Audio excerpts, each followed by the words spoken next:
Hai semuanya, kali ini aku bakalan bikin cara membuat es krim buah hanya 3 bahan tanpa mixer dan tanpa ribet. Bahan yang diperlukan adalah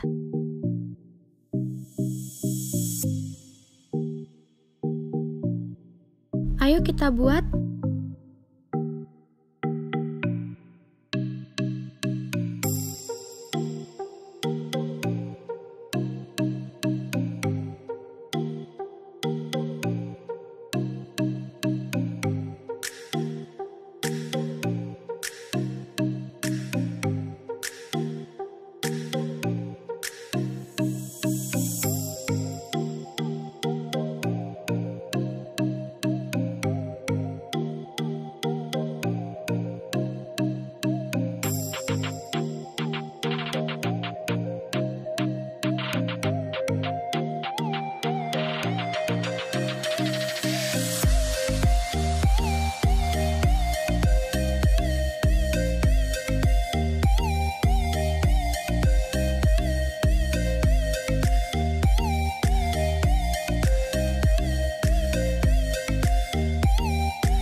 Udah jadi es krimnya.